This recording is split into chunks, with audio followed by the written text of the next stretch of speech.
여러분, 혹시 이런 경험 있으신가요? 상대방 말이 구구절절 다 맞는데 왠지 모르게 묘한 반발심이 드는 경우 말이죠. 반대로 별다른 설명도 안 했는데 이상하게 고개가 끄덕여지는 사람도 있습니다. 도대체 이 차이가 어디서 오는 걸까요?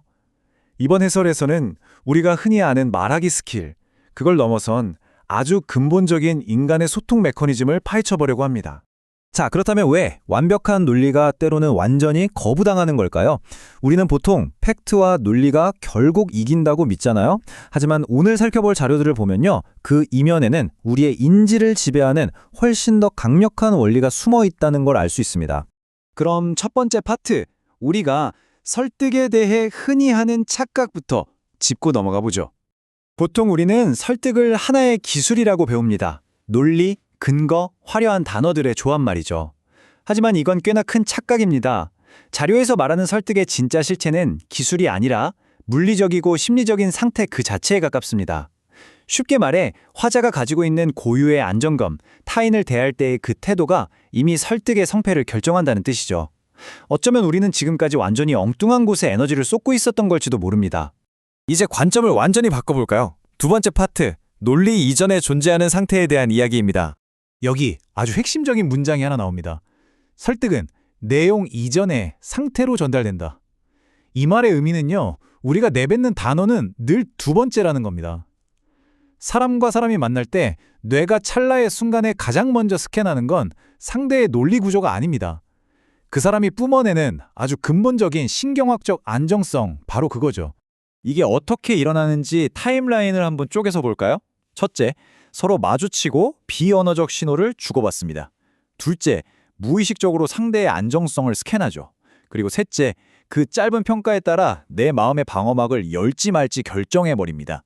놀랍게도 여러분이 입을 열고 본격적인 논리를 펼치기도 전에 이 모든 인지적 판단은 이미 끝나 있다는 겁니다.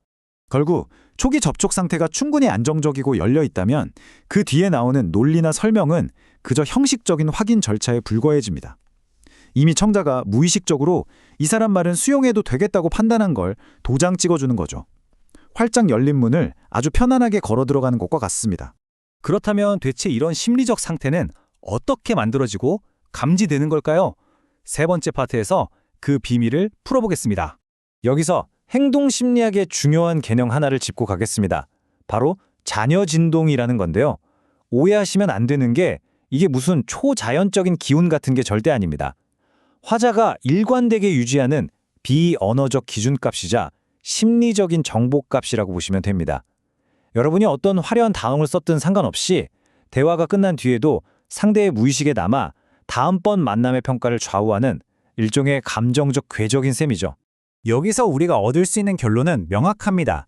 타인의 신뢰라는 건 여러분이 뱉은 말의 내용이 아니라 여러분이 유지한 상태의 결과물이라는 겁니다. 어떤 사람이 등장하자마자 즉각적인 신뢰를 얻는 건 절대 말을 잘해서가 아닙니다. 마찰없이 편안하고 안정적인 비언어적 신호들이 오랜 시간 차곡차곡 쌓인 결과일 뿐이죠.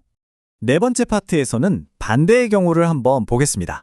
억지로 설득하려 할 때 나타나는 긴장과 방어의 한계입니다. 속으로는 긴장하고 불안해하면서 겉으로만 현란한 스킬로 상대를 설득하려고 하면 어떻게 될까요? 일종의 실패 루프에 빠지게 됩니다. 내면에 얕은 불안감이 깔려 있으면 그 위에 아무리 완벽한 논리를 덧붙여도 그 불안정성이 단어와 함께 고스란히 상대에게 전달됩니다. 그럼 청자는 여러분의 논리를 굳이 입 아프게 반박하지도 않은 채 무의식적으로 퉁겨내버리게 됩니다. 바꿔 말하면 이렇습니다. 사람들이 여러분의 제안에 동의하지 않을 때 그게 꼭 논리가 틀려서가 아니라는 겁니다. 팩트 자체에 반대한다기보다는 무의식적으로 감지된 그 묘한 긴장감에 대해 생존 본능에 가까운 방어 기제를 작동시키는 것이죠. 자, 이제 이 해설의 최종 결론에 도달했습니다. 마지막 다섯 번째 파트, 저항 없는 자연스러운 통과입니다. 가장 이상적인 설득의 메커니즘을 3단계로 정리해 보겠습니다. 1단계, 화자 스스로가 긴장 없는 아주 안정적인 상태를 유지합니다. 2단계, 그 순간 청자의 인지적인 방어막은 스르르 무력화되죠. 마지막 3단계, 바로 그 빈 공간으로 여러분의 메시지가 아무런 저항 없이 물 흐르듯 통과합니다. 여러분의 존재 자체가 어떤 인지적 마찰도 일으키지 않는다면 사실 장황한 설명은 거의 필요가 없어집니다.